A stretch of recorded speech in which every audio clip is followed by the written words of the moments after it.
Alustame sellest, et teletornil oleks olnud või tegelikult ongi 40. sünnipäev sellel aastal. Tallinna olümpialinnaks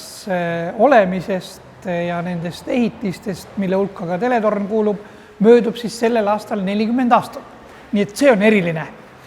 Aga loomulikult kõik see, mis meiega kevadel toimus, tegi selle olukorra veel erilisemaks, mis tähendab seda, et me tegelikult juba kusagil aprilli lõpus, mai alguses otsustasime ära selle, et suurt sünnipäevaüritust me teha ei saa, sellepärast, et meil ei ole mõtet oma külastajaid ja oma töötajaid ohtu seada tervislikus mõttes ja sellepärast me kutsusimegi tänasest kuni laupäevani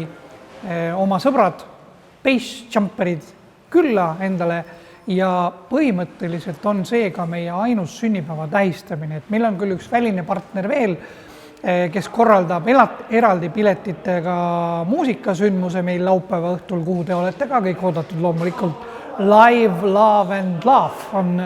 ürituste sarja nimi ja kuulus Saksamaa DJ Jan Blomqvist on peaesineja sellel üritusel, aga nagu ma ütlesin, et seda ei korralda siis teletorn ise, vaid meie partner. Nii et sünnipäeva puhul tõesti hüppajad on need, mis on jäänud muutumatuks, aga neid on ka sellel aastal vähem, kui neid on harilikult olnud alati kusagil 70-80 inimest, siis sellel aastal on ainult 30 ja riikidest oleme saanud ikkagi harilikult kuskil 15-20 riiki esindatud, siis tänavu on ainult 6 riiki koos Eestiga ja lisaks meile kohalikele hüppajatele on hüppajaid siis veel Soomest, Taanist, kui me Põhjamaadest räägime, Euroopa poole pealt Poola ja Prantsusmaa ja lõuna poolkera poole pealt siis Austraaliast on kõige kaugemad hüppajad meil tänavu. Nii et väiksed meie head sõbrad Vene hüppajad on hästi kurvad, et neid üle ei lastud,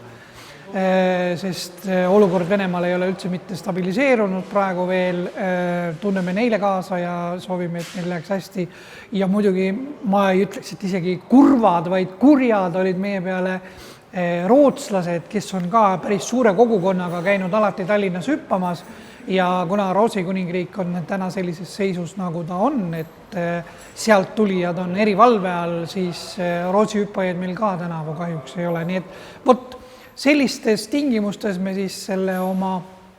sünnipäeva täna vähendatud koosseisus teeme, aga igal juhul see, mille poolest teletorni sünnipäev on kuulus üle maailma, võib öelda siis Space Boogie, see igal juhul toimub. Ja kui täna hommikul kella 1 ajal oli veel selline või päeval kella 1 ajal oli veel nagu kahtlusi, et kas vihm laseb meil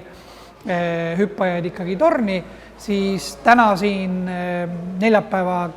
pärastlõunal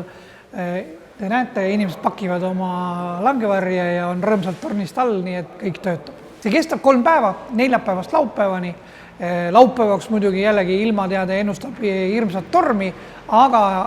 kui ilm vähegi võimaldab, siis täna, homme ja laupäeval saate te vaadata hüppajaid.